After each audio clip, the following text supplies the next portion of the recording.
A contractor who prepares his contract on 31st December each year commenced a contract on 1st April 2020.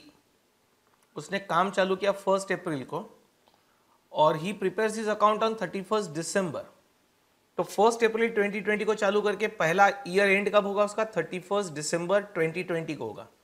The costing records concerning the said contract reveal the following information on 31st December 2020. पहली बात 1st April to 31st दिसंबर का period count करना 9 months आता है शायद. अप्रैल मई जून जुलाई अगस्त सितंबर अक्टूबर नवंबर दिसंबर. सो contract account you will prepare for 9 months from the starting date till year end.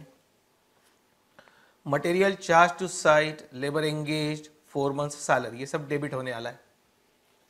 Framed planned costing rupees 2,60,000 had been on site for 146 days.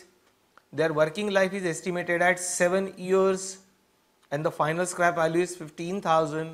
Depreciation is to be charged on time basis. नहीं बोलते तो भी करते थे, तो 146 days का depreciation charge करेंगे. ऐसा क्वेश्चन सॉल्व हुआ है पहले, लेकिन इसमें कुछ नया होगा, देखते. A supervisor who is paid rupees 8,000 per month has devoted approximately 1/2 of his time to this contract. उसने अपना आधा समय इस कॉन्ट्रैक्ट पे दिया है, बाकी दूसरा आधा समय किसी और कॉन्ट्रैक्ट पे दिया होगा. The administration and other expenses amounts to rupees 1,36,500. यहां तक तो सब इजी है. Material in hand at site on 31st December 2020 cost 35,400 जो कॉन्ट्रैक्ट अकाउंट के क्रेडिट साइड लिख देंगे. The contract price was rupees 20 lakhs. On 31st December 2020, 2/3 of the contract was completed. 2/3 काम हो चुका है.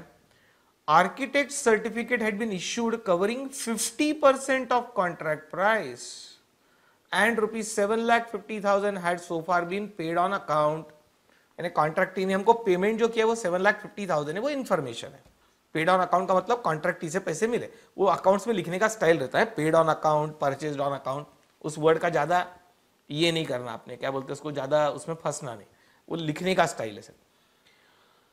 अब यहीं पर गड़बड़ है दोस्तों, ये पैराग्राफ ही इंपॉर्टेंट. एक बार और पढ़ो, इसमें कुछ नजर आता क्या आपको? कुछ डेटा मिसिंग है इसका, इसमें इस पैराग्राफ को ध्यान से पढ़ो, इसमें कुछ डेटा मिसिंग है, इंपॉर्टेंट इंफॉर्मेशन मिसिंग है. आपके पकड़ में आती है, देखो.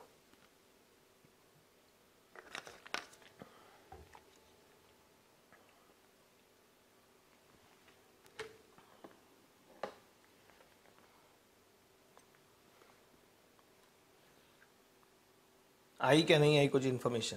ये क्वेश्चन को स्टार लगवाने का कारण सिर्फ ये वाली लास्ट 2-3 लाइन है बस, बाकी सब प्लेन है क्वेश्चन. देखो कुछ लोगों के दिमाग की घंटी बजी होगी. तो ये कॉन्ट्रैक्ट पे काम कितना हुआ है? 2/3 of the work is completed by December and. 2/3 काम हो चुका, लेकिन सर्टिफिकेट 2/3 का मिला क्या? सर्टिफिकेट 2/3 का नहीं मिला ना, सर्टिफिकेट मिला 50% का. 50% का मतलब होता है 1/2, यानी काम हुआ 2/3, उसमें से सर्टिफाई हुआ 1/2 सिर्फ. इसका मतलब कुछ अनसर्टिफाइड बचा ना. Work completed is 2/3 out of which certified is 1/2 means 50%. It means some portion is uncertified. अब यदि अनसर्टिफाइड वर्क है तो हमको एक इंफॉर्मेशन लगेगी जो इस क्वेश्चन में मिसिंग है, और वो है कॉस्ट ऑफ वर्क अनसर्टिफाइड. ध्यान में आया क्या? Which is like a closing stock adjustment. आपको कॉस्ट ऑफ वर्क अनसर्टिफाइड लगेगी, वो इस क्वेश्चन में दी नहीं है. एक बार और देख लो ऊपर से नीचे तक, कहीं इंफॉर्मेशन है क्या? मुझे तो नहीं लग रही. कॉस्ट ऑफ वर्क अनसर्टिफाइड इस क्वेश्चन में मिसिंग है. तो आप बोलेंगे क्वेश्चन में गलती है. गलती नहीं है, उनको देना नहीं है, वो आपको कैलकुलेट करना है. अब prepare contract account to show works cost of the contract. ये भी एक नया वर्ड आया आपके लिए, works cost of the contract. कोई बहुत बड़ी बात नहीं है वो, यानी वो जो 31st दिसंबर 2020 तक जो खर्चा लगा ना, उसका नाम ऐसा है, वर्क्स कॉस्ट. यानी अभी तक ईयर एंडिंग तक कॉन्ट्रैक्ट पे खर्चा कितना लगा is called works cost of the contract. उन्होंने कॉस्ट शीट का वर्ड यूज कर लिया, वर्क्स कॉस्ट. जो फैक्ट्री कॉस्ट बोलते थे ना, वैसे. एक्चुअली कॉन्ट्रैक्ट अकाउंट के लिए गलत है वो, लेकिन इंस्टीट्यूट ने यूज किया तो अपन कुछ बोल नहीं सकते.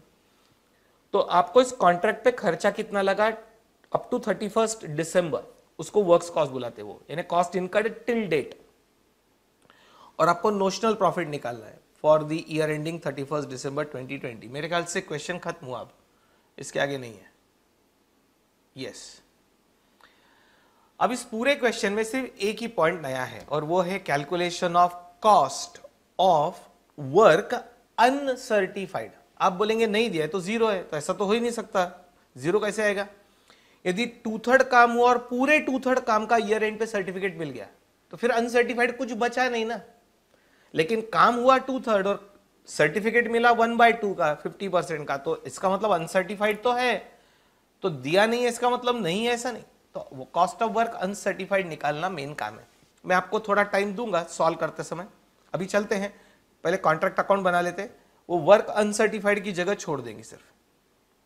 चलो स्टार लगा दो क्वेश्चन को। क्वेश्चन नंबर 9/27 लिखना चालू करो। आपको समय दूंगा मैं वो अमाउंट ढूंढने का। क्वेश्चन 9/27 हेडिंग दे दो contract account for the period from 1/4/20 to 31st December 20. Contract account for the period from 1st April 20 to 31st December 20, that is 9 months.